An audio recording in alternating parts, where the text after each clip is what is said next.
Welcome to the Geeks Attic. This is a Star Wars Expanded Universe book review of The Last Command.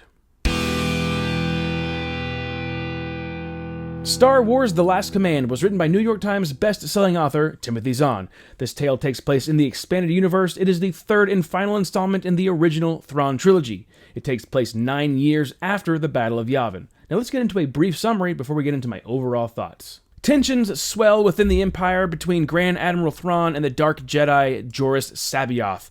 The two struggle to position themselves to be the leader or the alpha in the Empire.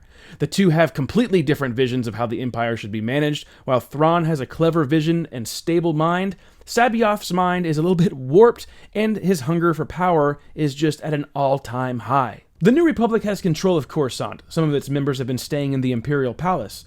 Thrawn, he sends a unit of commandos to the Imperial Palace in an attempt to retrieve Leia and the newborn Solo twins for C'baoth. Grand Admiral Thrawn also suspects that an alliance has been made between smuggling groups, that they've come together to join the New Republic in order to take down the remnants of the Empire. So, he devises a plan to stir up the division and betrayal amongst those smuggling groups. Tensions build as the New Republic and the Empire prepare for battle. Meanwhile, C'baoth makes his way to the planet Wayland, where the Emperor had a cloning facility. The Dark Jedi takes advantage of the facility while he's declaring himself the ruler of the Empire. The New Republic heroes come together in an attempt to save what they've built, facing off against a military genius and a force-wielding madman. Now let's get into my overall thoughts. This was my second read-through of Star Wars The Last Command, making it the second time that I've finished the original Thrawn Trilogy from the Expanded Universe, and it's so nice to actually sit down and do reviews for these books. So for my thoughts on Star Wars The Last Command, this book was definitely the weakest of the three for me. It's a lot more self-contained, it's smaller, it felt a lot slower, there's so much time being spent on building up alliances. I mean, the story wasn't bad, but it definitely dragged out, however you would properly say that. This is Star Wars. We've got our heroes, they're established. We know that our heroes have to be heroes, right? But man, in this book, they go above and beyond the heroics. They break laws, they defy the New Republic Council, they do everything that they shouldn't do, and there are zero consequences. None whatsoever. They even break somebody out of jail. Okay, we know that Thrawn always knows everything, but in this story, the New Republic is far too aware of Thrawn's tactics now. They know he knows that they know that he knows type of a thing, but what they don't know, what they don't know is that Thrawn knows they know he knows that they know. Does that make sense? The major issue that I have in this book has to do with the writing from Timothy Zahn and one of the characters that he's created. We first meet Mara Jade in Heir to the Empire. She hates Luke Skywalker. She wants to kill him. She was once known as the Emperor's Hand. So she knows that, or she thinks that Luke Skywalker and Darth Vader joined up and killed the Emperor. So she wants to kill Luke Skywalker for killing her boss. In book 2, they kind of become friends. Okay? Mara Jade's, it seems like she's forgotten the past a little bit. She's still kind of like, I don't like you that much, but doesn't want to kill him. Like, she doesn't hate him. Now, here we are back in book 3, and that's like at the front of her mind every time we see her. She's like, I want to kill Luke Skywalker. The Emperor's talking in her head, like, kill Luke Skywalker. And she's like, oh, I'm going to do it.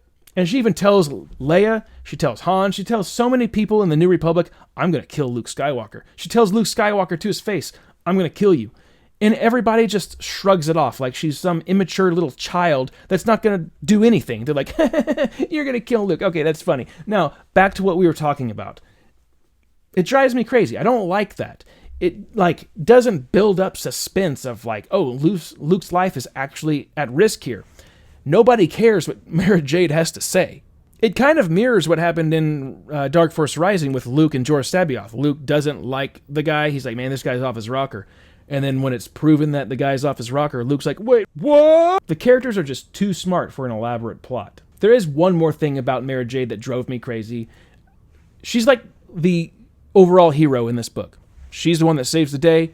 She takes out a couple villains. I'm not going to tell you which ones in case you haven't read this book, but it should have been Luke Skywalker and Mara Jade.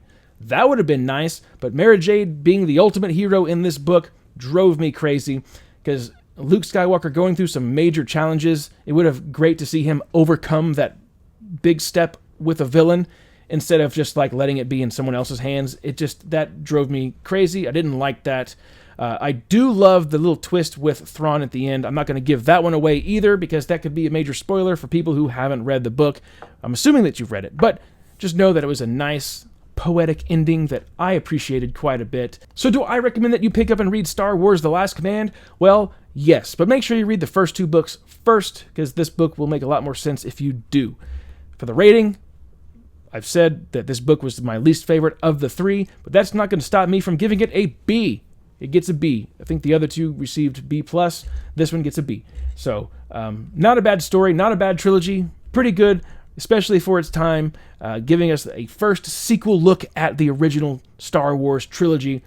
A lot of fun to read. So, leave your comments on this book and the entire trilogy of The Heir to the Empire, The Dark Force Rising, and The Last Command, the Thrawn Trilogy. That's it for this review. Check me out at thegeeksaddict.com and across all social media at thegeeksaddict. Have a good one.